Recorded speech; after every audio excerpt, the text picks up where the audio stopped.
Hello students, welcome to the PND coaching classes learn easily and smartly. तो आज हम पढ़ने वाले हैं सेक्सुअल रिप्रोडक्शन इन बैक्टीरिया की second method, that is transformation.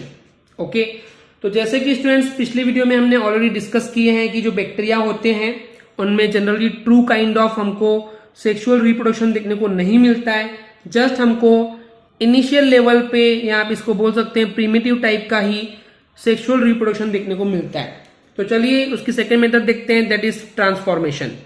एक ब्रिटिश साइंटिस्ट जिनका नाम था ग्रिफिथ, उन्होंने 1928 के अंदर डिस्कवर किया था इस मेथड ट्रांसफॉर्मेशन को, जो कि उन्होंने एक बैक्टीरिया डिप्लोकोकस न्यूमोने के अंदर ऑब्जर्व किया था एंड इसी को उन्होंने बाद में बोला था न्यूमोकोकस न्यूमोने।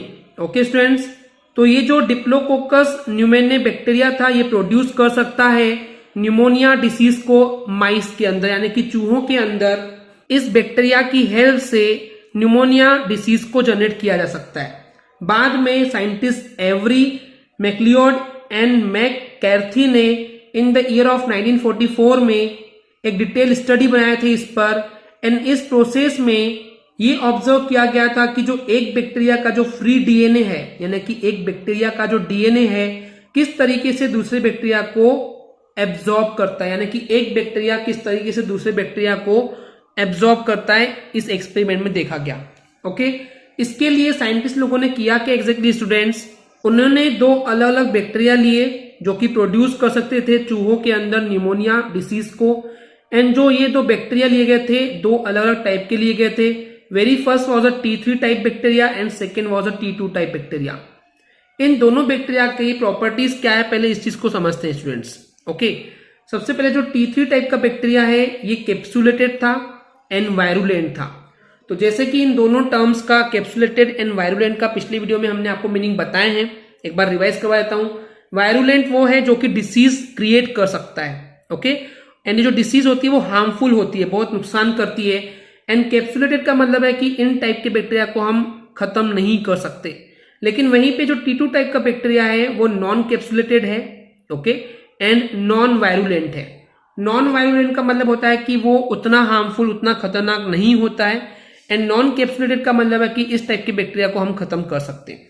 ओके, तो बेसिकली स्टूडेंट्स इसके पहले कि मैं इसके आगे की ये पूरी थ्योरी पढ़ूं, ओके, इस थ्योरी को पढ़ने के पहले चलिए मैं आपको फिगर से समझाता हूं कि साइंटिस्ट लोगों ने एग्जैक्टली इन दो बैक्टीरिया की हेल्प से, that is T3 type bacteria and T2 type के बैक्टीरिया से क्या एक्सपेरिमेंट किए।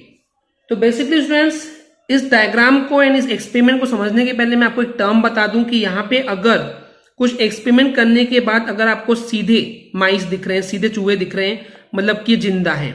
अगर ये चूहे उल्टा हो गए जिस तरीके से यहाँ दिख रहा है, इसका मतलब ये चूहे जो है वो मर चुके हैं। ओके, अब चलिए मैं समझाता हूं कि यहाँ पे इस एक्सपेरिमेंट में किया क्या गया। दो चूहे लिए गए, इन दोनों चूहों पर जो T2 टाइप का जो बैक्टीरिया था वो इन पे इंजेक्ट किया गया, यानी कि इनके अंदर डाला गया। कुछ दिनों बाद जब ऑब्जर्व किया गया तो ये चूहे जो हैं वो जिंदा ही थे। क्यों? क्योंकि ये T2 टाइप के जो बैक्टीरिया थे वो नॉन वायरुलेंस थे एंड नॉन कैप्सुलेटेड थे।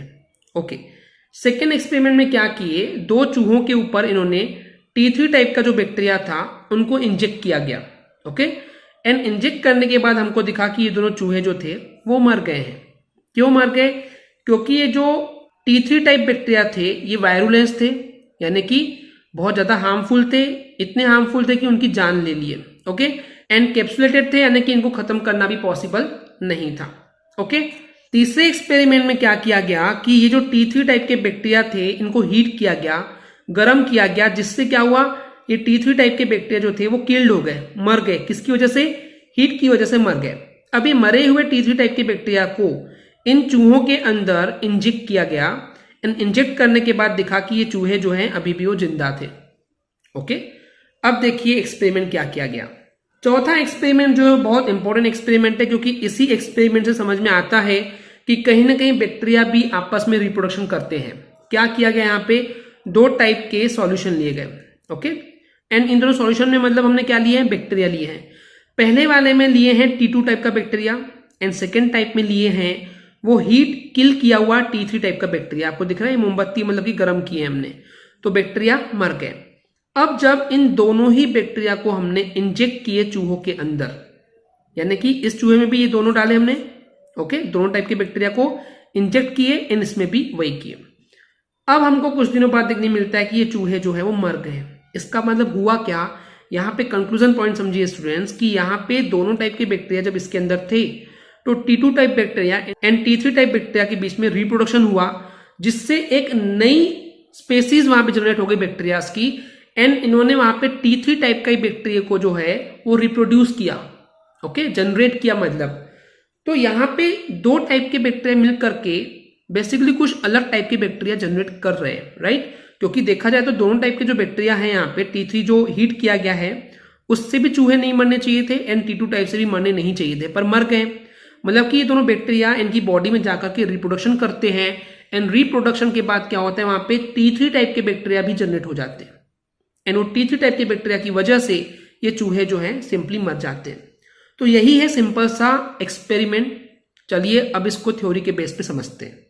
तो बेसिकली जो साइंटिस्ट थे ग्रिफिथ, उन्होंने ये ऑब्जर्व किए अपने इस एक्सपेरिमेंट के थ्रू कि जब T2 टाइप का बैक्टीरिया जो कि नॉन वायरुलेंट था एंड नॉन कैप्सुलेटेड था, जब इन बैक्टीरिया को इंजेक्ट किया गया उन माइसिस के अंदर तो वहां पे न्यूमोनिया जनरेट हुआ एंड वहां पे ऑब्जर्व किया गया कि ये जो T2 टाइप के बैक्टीरिया थे इन्होंने न्यूमोनिया को जनरेट नहीं किया उन माइसिस के अंदर, उन चूहों के अंदर, एंड वो चूहे जो हैं वो जिंदा रह गए, ओके। सेकेंड एक्सपेरिमेंट में बताया गया कि जब उन्होंने ये ऑब्जर्व किया जब T3 टाइप के बैक्टीरिया को इंजेक्ट किए उन माइसिस के अंदर तो जो न्यूमोनिया डिसीज थी वो डेवलप हो गई थी उन माइसिस के अंदर एंड इस वजह से वो डाई हो गए, मर गए, ओके। फिर उन्होंने एक थर्ड एक्सपेरिमेंट किए जहां पे इन T3 टाइप के बैक्टीरिया को हीट करके किल कर दिया गया एंड उसके बाद इस किल किए हुए T3 टाइप के बैक्टीरिया को इंजेक्ट किया गया माइस के अंदर, तो फिर वहां पे न्यूमोनिया डिसीज जो है वो डेवलप नहीं हुई एंड इस वजह से वो चूहे जो थे वो अलाइव यानी कि जिंदा रह गए। फिर उन्होंने फोर्थ एक्सपेरिमेंट किए एंड इस फोर्थ एक्सपेरिमेंट के बेस पे उन्होंने क्या किए, हीट से किल किए हुए T3 टाइप के बैक्टीरिया एंड T2 टाइप के लिविंग बैक्टीरिया को जो है इंजेक्ट किया गया था उन माइस के अंदर एंड इस वजह से न्यूमोनिया डिसीज जो है वो डेवलप हो गई थी माइस के अंदर एंड इस वजह से वो सिंपली मर गए। तो जब इसको एग्जामिन किया गया, चेक किया गया उन चूहों की बॉडीज को, ओके, तो T2 टाइप के एंड T3 टाइप के लिविंग बैक्टीरिया जो थे हमको दोनों ही उनमें देखने मिलते हैं। सो इस बेसिस पे ये कंक्लूजन पॉइंट हमको समझ में आया कि जो T2 टाइप के बैक्टीरिया थे वो एब्जॉर्ब कर लेते हैं जेनेटिक मटेरियल जो कि T3 टाइप के डेड बॉडीज से, जो डेड बैक्टीरिया थे उनसे वो एब्जॉर्ब कर लेते हैं एंड इस टाइप से वहां पे न्यू टाइप के T3 टाइप के बैक्टीरिया जो है फॉर्म हो जाते हैं यानी कि बन जाते हैं। इस वजह से वहां पे न्यूमोनिया डिसीज जो है उन चूहों में हमको मिलती है एंड वो चूहे जो है सिंपली मर जाते हैं। इसके बावजूद जो ग्रिफिथ थे वो फेल हो गए थे इस ट्रांसफॉर्म मटेरियल को आइडेंटिफाई करने के लिए। इसके बाद साइंटिस्ट एवेरी, मैक्लियोड एंड मैककैर्थी ने T2 टाइप के बैक्टीरिया को कल्चर किया, बनाया एक आर्टिफिशियल मीडियम में एंड उसके अंदर सिर्फ T3 टाइप के DNA को ऐड किया गया था उस आर्टिफिशियल मीडियम में एंड कुछ टाइम पे ये ऑब्जर्व किया गया कि उस आर्टिफिशियल मीडियम में टेस्ट करने के बाद पता चला कि दोनों टाइप के T2 type and T3 type के बैक्टीरिया जो है हमको देखने को मिलते हैं, ओके। तो इस तरीके से हमको समझ में आता है कि जो T3 टाइप के बैक्टीरिया थे उनका जो DNA था बेसिकली वो एब्जॉर्ब कर लेते हैं T2 टाइप के बैक्टीरिया एंड इसी प्रोसेस को बोला गया है ट्रांसफॉर्मेशन। क्या बोला गया इसको? ट्रांसफॉर्मेशन, जो कि इस मेथड का नाम है। Okay students, I hope clear हो गया होगा। अगर आपको हमारी वीडियो से कुछ भी सीखने मिला या नॉलेज मिला तो प्लीज हमारे चैनल को सब्सक्राइब कीजिए एंड वीडियो को लाइक जरूर करें। आज के लिए इतना ही, थैंक यू।